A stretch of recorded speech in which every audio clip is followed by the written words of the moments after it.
kita akan belajar sebuah tema yaitu Hosana atau salibkan dia. Mari kita membaca dua bagian firman Tuhan. Dari Matius 21 ayat 6 sampai 9, kemudian dari Lukas pasal 23 ayat 18 sampai 21. Kita baca bersama-sama dari Matius 21 ayat 6 sampai ke 9. 1, 2, 3. Maka pergilah murid-murid itu dan berbuat seperti yang ditugaskan Yesus kepada mereka. Mereka membawa keledai betina itu bersama anaknya, lalu mengalasinya dengan pakaian mereka, dan Yesus pun naik ke atasnya. Orang banyak yang sangat besar jumlahnya menghamparkan pakaiannya di jalan, ada pula yang memotong ranting-ranting dari pohon-pohon dan menyebarkannya di jalan. Dan orang banyak yang berjalan di depan Yesus dan yang mengikutinya dari belakang berseru katanya, Hosana bagi anak Daud, diberkatilah dia yang datang dalam nama Tuhan, Hosana di tempat yang maha tinggi. Bagian kedua adalah dari Injil Lukas 23 ayat 18 hingga 21. Mari kita membaca bersama-sama. Tetapi mereka berteriak bersama-sama, enyahkanlah dia, lepaskanlah Barabas bagi kami. Barabas ini dimasukkan ke dalam penjara berhubung dengan suatu pemberontakan yang telah terjadi di dalam kota dan karena pembunuhan. Sekali lagi, Pilatus berbicara dengan suara keras kepada mereka karena ia ingin melepaskan Yesus. Tetapi mereka berteriak membalasnya, katanya, salibkanlah dia, salibkanlah dia. Kalau boleh pilih, saudara termasuk yang mana? Hosana atau salibkanlah dia? Suatu kali ada cerita, konon katanya ada dua orang Kristen lagi terdampar di gurun Sahara. Kedua orang itu bernama Paul dan Peter, orang Kristen. Mereka terdampar, kehausan, kelaparan, dan sungguh-sungguh rasanya setengah mati. Berjalan tiba-tiba mereka melihat ada sumber air, senang sekali. Bukan saja ada sumber air, tidak jauh dari sumber air itu mereka melihat ada sebuah masjid. Lalu Peter berkata kepada Paul, Peter bilang, kita harus pura-pura jadi orang Muslim. Supaya bisa dapat makan dan minum. Dilayani dengan baik. Lalu Paul mengatakan, aku gak mau Ya terserah kamu, kata Peter. Aku akan mengubah nama saya jadi Muhammad. Paul mengatakan, aku tetap nama Paul. Lalu mereka berjalan menuju masjid itu, disambut oleh seorang imam. Imam senang sekali bertemu dengan mereka, bicaranya baik dan ramah. Lalu bertanya nama mereka. Peter mengatakan, nama saya Muhammad. Dan Paul mengatakan, nama saya Paul. Oke, setelah kenalan kemudian sang imam memanggil pembantunya. Oneng. Oneng di sini. Oneng. Tolong ambilkan makanan dan minuman sebanyak-banyaknya yang paling-paling enak. Kasihkan sama Paul. Kaget si Peter. Si Peter jangan. Si Peter. Dia udah ganti nama ya. Si Muhammad gak perlu kasih makan dan minum. Kaget si Peternya. Gila. Gue ganti nama, malah gak dikasih makan, gak dikasih minum. Lalu imamnya mengatakan, Muhammad, masih ingat kan, ini bulan puasa. Jadi jangan coba-coba kamu makan dan minum. Humor, saudara. Ini ilustrasi humor tentang orang yang tidak jujur. Ya. Orang yang tidak konsisten. Orang yang tidak terbuka apa adanya. Dia mencoba menipu, berdusta, supaya mendapatkan keuntungan pribadi. Ini yang disebut dengan munafik. Kalau C-nya Korea ada mun, ini mun juga. Munafik. Pura-pura. Apa yang ada di dalam dan apa yang ada di luar berbeda sama sekali. Bisa saja dia hari ini berkata Hosana, tapi besok berubah jadi apa? Salibkan dia. Ada yang begitu kan? Ini konteks yang kita baca hari ini, saudaraku, ya, konteks ketika Tuhan Yesus tahu sebentar lagi dia akan naik ke atas kayu salib. Tahu sebentar lagi dia akan menggenapkan kehendak Bapa, mati bagi umat manusia. Dia harus menggenapkan seluruh perjanjian lama. Dan salah satu bagian yang harus digenapkan oleh Tuhan Yesus adalah apa? Zakaria, pasal 9 ayat 9. Dia harus masuk ke Yerusalem. Walaupun saat itu Petrus melarang dia hardik si Petrus mengatakan, "Nyah daripadaku, hai iblis." Dia harus masuk ke Yerusalem. Dan menggenapkan firman Tuhan. Dikatakan bahwa rajamu lemah lembut. Dan dia akan mengendarai keledai beban yang masih muda. Itu sebabnya Yesus persiapkan betul-betul perjalanannya ke Yerusalem. Dia pesan kepada murid-muridnya, datang kepada si Anu dan Anu. Kasih passwordnya. Nanti pasti dia kasih keledainya. Yesus planning dengan baik. Dan murid-murid ke sana mendapatkan keledai betina itu, mendapatkan juga anaknya dan dibawa kepada Yesus. Dan Yesus masuk ke Yerusalem dengan mengendarai keledai itu.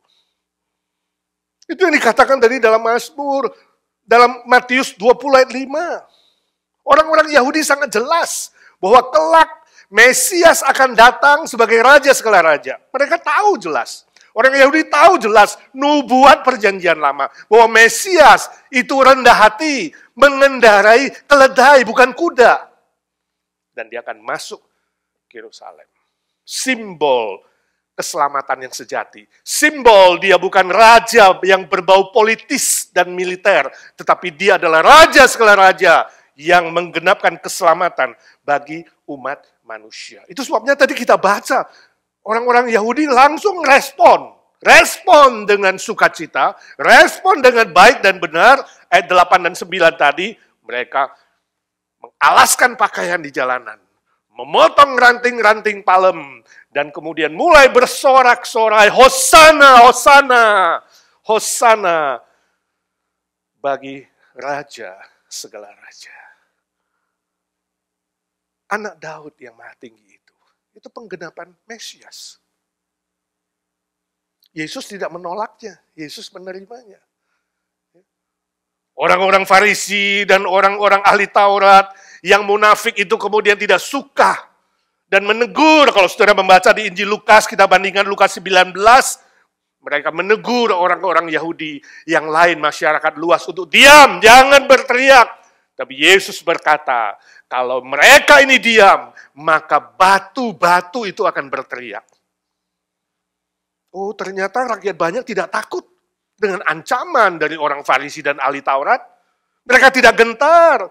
Mereka tidak kemudian pura-pura. Mereka sungguh-sungguh berteriak, Hosana bagi anak Daud yang maha tinggi. Hosana bagi sang raja. Hosana bagi Mesias. Ini juga adalah menggenapkan Mazmur 118 ayat 24 sampai 26. Ketika mereka bernyanyi, hari ini harinya Tuhan. Jadi saudara kalau ada lagu hari ini harinya Tuhan, itu menunjuk hari ini. Paham Sandi? Ya. Memang anak-anak sekolah minggu jadi kreatif. Jadi hari Senin, hari Selasa, hari Rabu, harinya Tuhan. Dari Kamis, harinya Tuhan. Memang setiap hari harinya Tuhan, saudara, betul. Tapi Mazmur itu menggenapkan hari ini. Harinya Tuhan. Hari keselamatan sudah tiba. Dan mereka mengarak dan mengiring Yesus masuk ke Yerusalem. Orang banyak itu mungkin sekali sudah mengalami mujizat dari Tuhan Yesus. Selama 3,5 tahun Yesus melakukan banyak mujizat. Yang buta disembuhkan, yang tuli mendengar, yang lumpuh berjalan, yang sakit pendarahan disembuhkan. Mungkin itu cancer 38 tahun, saya tidak tahu. Sakit apapun disembuhkan Tuhan waktu itu. Mungkin plus keluarga-keluarga mereka bersuka cita. Dan mereka pernah mengalami peristiwa 5 roti dan 2 ikan ketika Yesus mengenyangkan 5.000 laki-laki. Kalau plus wanita dan anak-anak jadi lebih 10.000. Itu sebabnya banyak sekali jumlahnya yang bersorak-sorai untuk Tuhan. Mungkin juga mereka pernah menyaksikan Yesus membangkitkan Lazarus. Yesus membangkitkan anak muda dari Nain. Yesus melakukan banyak mujizat. Bukan saja menyaksikan, mereka mengalami. Itu sebabnya mereka tidak peduli dengan teguran ahli Taurat dan orang Farisi. Mereka tetap berteriak, Hosana. Hosana, Raja segala raja, terpujilah nama Tuhan. Hosana itu artinya, kasihani kami Tuhan. Tuhan beri kami keselamatan, sebab Engkau Raja dan Mesias yang sejati. Pujian yang sungguh-sungguh lahir dari dalam hati mereka. Permisi tanya, kalau hari ini saudara sudah diselamatkan oleh Tuhan Yesus, sudah mengalami keselamatan jiwamu, sudah mengalami pengampunan dosa, sudah mengalami Mesias, Juru Selamatmu, apakah engkau menjadikan dia juga sebagai rajamu yang memimpin hidupmu? Tuhanmu yang menguasai seluruh aspek hidupmu. Tanpa takut terhadap ancaman, larangan. Di Amerika nggak gitu terasa ya. Saya nggak tahu di negara-negara yang sulit pasti sangat terasa. Di Indonesia mungkin atau di daerah-daerah yang anti kekristenan. Ketika kau ingin memuji Tuhan, menyembah Tuhan, mengikut Tuhan, melayani Tuhan, ada ancaman, ada larangan-larangan, ada tantangan-tantangan berat. Kalau di Amerika tantangannya apa ya? Waktu. Aduh sibuk nih, langsung keok. Aduh ada bisnis nih, langsung belok. Apakah engkau tetap berani menghadapi tantangan, kesulitan, cobaan, dan godaan di tengah-tengah lokasi Tuhan tempatkan engkau tetap berkata, ya Tuhan, aku memujimu bukan saja lewat bibir, tapi lewat hatiku dan hidupku, engkaulah Rajaku dan Tuhanku, selama-lamanya tanpa ada yang bisa menghalangi aku. Amin. Saya baca suatu cerita, suatu hari ada seorang nenek jalan-jalan di taman. Dia lihat dua anak muda duduk di kursi, lagi pacaran. Jadi nenek deket-deket mau tahu mereka ngobrol apa. Lalu si gadis tanya kepada cowoknya, apakah kamu sungguh-sungguh mencintai aku? Si cowok mengatakan, ya pastilah, 100%. Lalu si cewek mengatakan, kita sudah pacaran 6 bulan. Apa buktinya kamu sungguh-sungguh mencintai aku? Lalu si cowok mengatakan, A, B, C, D, E, F, G. Apa maksudnya? Lalu si cowok mengatakan, a boy can do everything for girl. A, B, C, D, E, F, G. A boy can do everything for girls. Si cewek mengatakan, oh so sweet, I love you. Nenek dari balik itu juga diam-diam mengatakan, oh so sweet, tapi kakek kurang ajar ya. Saya sudah menikah dengan dia 50 tahun. Dia belum pernah merayu saya seperti itu. Saya akan pulang kasih tahu dia. Lalu nenek kemudian pulang ke rumah, panggil suaminya. Kek, apakah engkau sungguh-sungguh mencintai aku? Iyalah, kata kakeknya. Apa buktinya? Lalu kakek mengatakan, lah kita kan sudah menikah 50 tahun, Nek. 50 tahun sama-sama, itu apa gak cukup? Si nenek bilang, aku gak mau yang gituan. Aku mau yang A, B, C, D, E, F, G. Lalu kakeknya mengatakan, oke, untuk kamu, kekasihku, aku beri kamu A, B, C, D, E, F, G, H, I, J, K. Lebih panjang. Wah, nenek senang. So sweet, dia bilang. Tapi apa artinya? Lalu si kakek bilang, oh, A itu adalah kamu amazing. B itu beautiful. C itu kamu cute. D itu kamu dynamic, bergairah. E itu kamu elegant, kamu itu anggun. F, fantastic, tiada duanya. G itu good. H apakah? Kayak mikir sebentar, H. Oh, kamu high tech. Nah, kamu kan bisa Facebook, bisa WhatsApp, ya kan? Semuanya bisa. Lalu kakek berhenti sebentar. Nenek mengatakan, oh so sweet. Lalu nenek bilang, ya, selanjutnya gimana IJK? Lalu kakeknya bilang, I'm just kidding. Neneknya mengatakan, wus dasar gombal lu. Gua getok lu pakai gentong ya. Ini ilustrasi humor. Kakek nenek pun bisa joke ya. Ini namanya rayuan gombal. Ngomong tok di bibir mulut. Ya. Nggak sungguh-sungguh sehingga si nenek jadi sedikit kesel. Nah, saya tidak tahu selama ini saudara memuji Tuhan, ya. Saudara bernyanyi untuk Tuhan, bersorak-sorai untuk Tuhan. Kamu sungguh-sungguh gak keluar dari hati? Atau cuma gombal doang? Ya. Cuma ngomong tok. Mengasihi Tuhan, melayani Tuhan, memuji Tuhan, memuliakan Tuhan hanya di bibir mulut saja. Atau sungguh-sungguh lewat seluruh hidupmu yang sudah diperbaharui. Perkataan, sikap, cita-cita, kebiasaan, perbuatan, tingkah laku, dan apapun. Kamu tahu tujuannya untuk memuliakan Bapa yang di sorga. Amin. Sehingga hidupmu sungguh-sungguh menjadi sebuah hosana, bukan salibkan dia. Hosana bukan hanya di bibir mulut, hosana dalam seluruh aspek hidupmu. Sebab hidupmu bukan murahan, bukan gombal, bukan pura-pura, bukan munafik. Kalau apa yang kita baca misalnya di Lukas selanjutnya ayat 23 sampai Lukas 23 18 sampai 23 itu sungguh-sungguh sangat mengagetkan kita, bukan? Orang banyak yang saya yakin sebagian besar sama dengan yang 1 minggu sebelumnya berteriak Hosana, tapi kemudian mereka berteriak salibkanlah dia. Sangat mengerikan. Ketika Yesus ditangkap dan kemudian diadili, terakhir sampai di tangan Pilatus. Sebelumnya Pilatus mendapat mimpi bahwa Yesus tidak bersalah. Dia tidak menemukan kesalahan satupun dari Yesus. Dan dia berkehendak melepaskan Yesus. Sebab Pilatus dapat mimpi buruk. Istrinya juga dapat mimpi buruk. Lalu Pilatus akhirnya tidak ada cara bagaimana bisa membebaskan Yesus. Dia menawarkan Barabas. Barabas penjahat besar yang harus disalibkan, yang harus mati. Dia tawarkan kepada orang banyak. Ini demokrasi juga ya. Vote. Mau Barabas atau mau Yesus?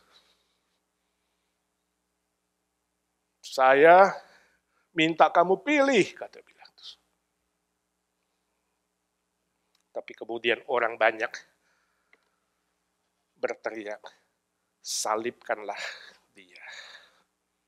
Enyahkan Kristus itu. Salibkan dia. Oh saudara, mungkin hari ini saudara dan saya tidak seperti mereka. Seperti orang banyak itu yang berteriak, salibkanlah dia. Enggak. Tapi bisa saja ketika dalam hidup, aspek-aspek hidupmu, saya tidak tahu apa, ketika engkau tidak sungguh-sungguh mengikuti dan melayani Tuhan. Alkitab tidak bicara soal orang banyak itu. Tapi saya coba menyelami sebagian besar mungkin yang minggu lalu berteriak Hosana, Hosana, hari itu tidak ikut di dalam voting yang ditawarkan oleh Pilatus. Mereka takut dan melarikan diri entah kemana. Sehingga tidak ada suaranya. Harus membela kebenaran. Tapi sangat mungkin sebagian lagi adalah orang-orang yang munafik. Yang penipu, yang berdusta, yang egois, yang tidak sungguh-sungguh bertobat, yang keras hati, yang tegar tengkuk. Sebab orang Yahudi memang terkenal tegar tengkuk, bengkok hati dan jahat. Sama seperti ahli Taurat dan orang Farisi yang tahu banyak firman Tuhan, yang tahu nubuat perjanjian lama, tapi mereka tidak mau bertobat dan menerima Mesias.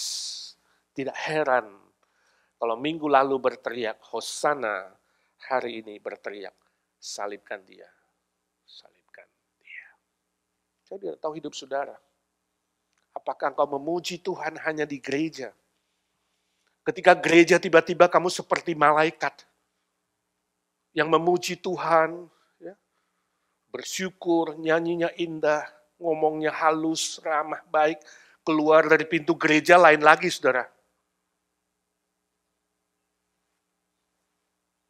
Kata-kata kotor mulai keluar, makian, cacian, hidup tidak ada beda dengan orang-orang dunia yang kafir, yang tidak beriman. Saya tidak tahu. Ketika hari Minggu di gereja tiba-tiba di depan umum banyak teman-teman bicaranya jadi manis, jadi ramah. Ya. Pura-pura jadi baik dan benar, tapi pulang ke rumah berbeda lagi.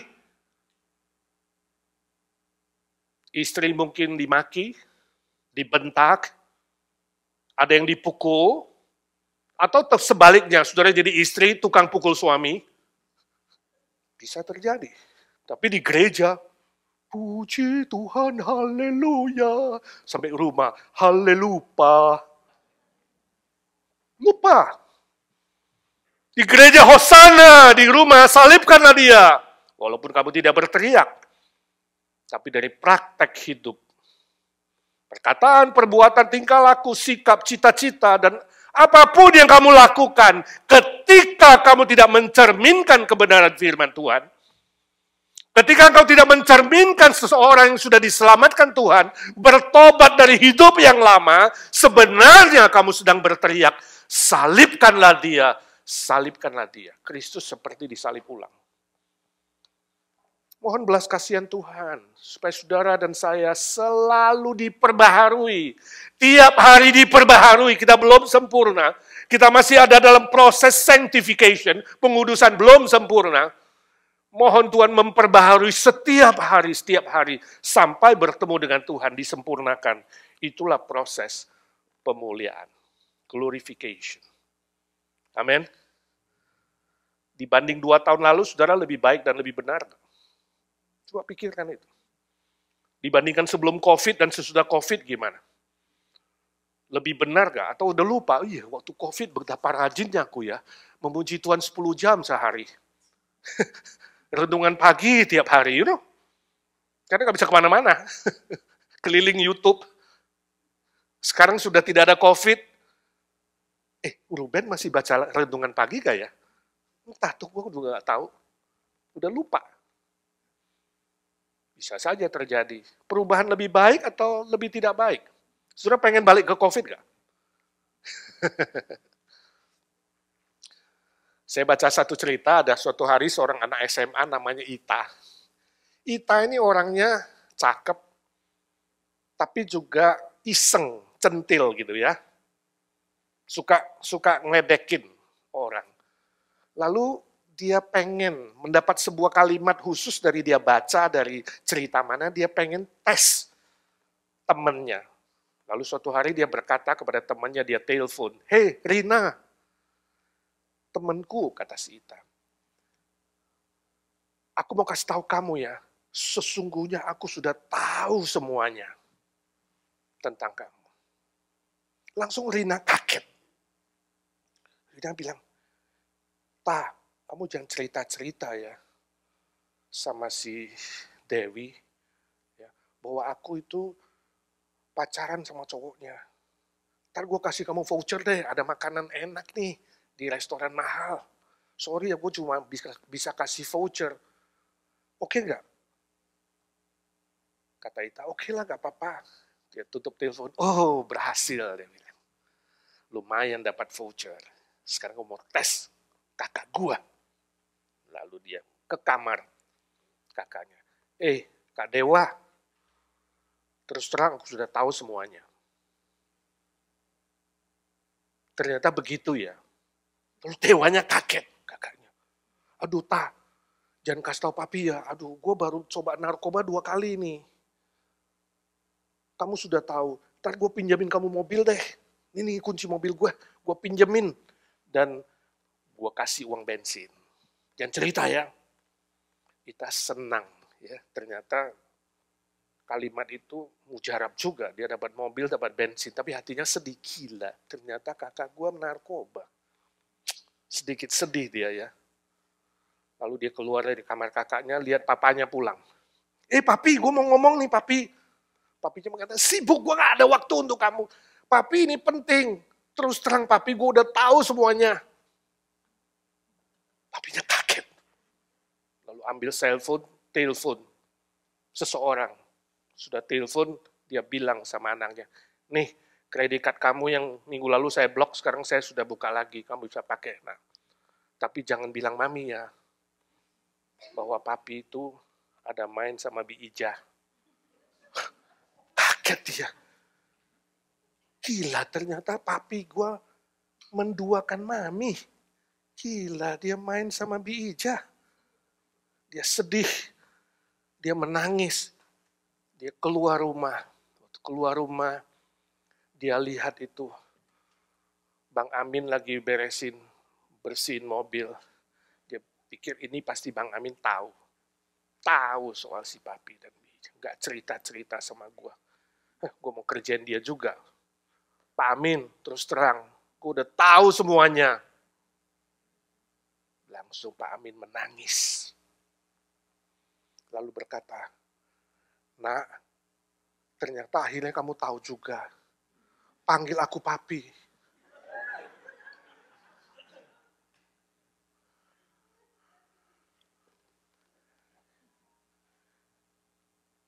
Ini humor, saudara. Sebenarnya Ita gak tahu semuanya. Dia cuma iseng pakai kalimat itu. Ingat saudaraku, yang tahu semuanya adalah Tuhan Yesus. Dia yang maha tahu. Kamu tidak bisa menyimpan apapun dalam hati dan pikiranmu. Itu sebabnya tanggalkan kemunafikan kamu. Jangan pura-pura, jangan berdusta, jangan berbohong, apalagi bohongin Tuhan. Gak mungkin lah. Jangan hari ini katakan Hosana, besok kamu salibkan dia. Sehebat apapun kau menutup dosamu, pasti berbau. Itu sebabnya hari ini saya mengajak kita ketika mau menerima perjamuan kudus, mari kita minta Tuhan Yesus sekali lagi kuasa darahnya menyucikan kita, mempersiapkan setiap pribadi kita. Amin. Minta hidup yang baru. Baru dalam semua hal. Perkataan, perbuatan, sikap, cita-cita, dan apapun tingkah laku yang kita lakukan. Katakan, ya Tuhan, hanya Hosana bagimu. Katakan, Hosana Tuhan, berbelas kasihan kepada kami. Mari katakan, Hosana, kasihani kami Tuhan. Selamatkan kami. Hosana Tuhan Yesus. Engkau Raja kami. Engkau Tuhan kami. Kuasailah hidup kami. Bapa di sorga, terima kasih untuk firman-Mu. Tuhan Yesus, terima kasih Engkau Allah kami, Tuhan kami, Raja segala Raja. Sekali lagi kami persembahkan seluruh aspek hidup kami ke hadapan-Mu, ya Tuhan. Jika ada sesuatu yang masih tersimpan di pikiran, di hati, sesuatu yang tidak berkenan kepadamu, kami minta dalam nama Tuhan Yesus, kuasa darah-Mu membasuh kami, pulihkan kami satu persatu. Ajar kami tidak jadi orang yang munafik, yang menipu, yang tidak jujur, yang dusta. Seperti ahli Taurat dan orang Farisi, oh Tuhan jauhkan kami dari kemunafikan. Beri kami hati yang jujur, hati yang tulus, iman yang kuat, yang teguh, dan sikap hidup, tujuan hidup yang sungguh memuliakan Tuhan. Walaupun ada tantangan, cobaan, kesulitan, larangan, bahkan ancaman, kami tidak takut bahaya Tuhan. Sebab gadamu dan tongkatmu selalu mengawal dan melindungi kami. Bahkan harus melewati bayang-bayang maut sekalipun. Kami tahu Engkau gembala kami, Raja kami, pemimpin kami yang tidak pernah meninggalkan kami. Terima kasih Tuhan Yesus. Siapkan hati pikiran kami ketika kami mau menerima perjamuan pada pagi ini. Agar roti dan anggur ini sungguh-sungguh bermanfaat dan menjadi berkat mujizat dalam seluruh hidup kami. Yang sakit disembuhkan, yang lemah dikuatkan, yang terjatuh diangkat kembali, yang menghadapi masalah berat, bahkan jalan buntu, mendapatkan jalan keluar yang terbaik dari Tuhan. Dalam nama Tuhan Yesus kami berdoa dan memohon berkat Tuhan. Amin. Yang percaya berkata, amin.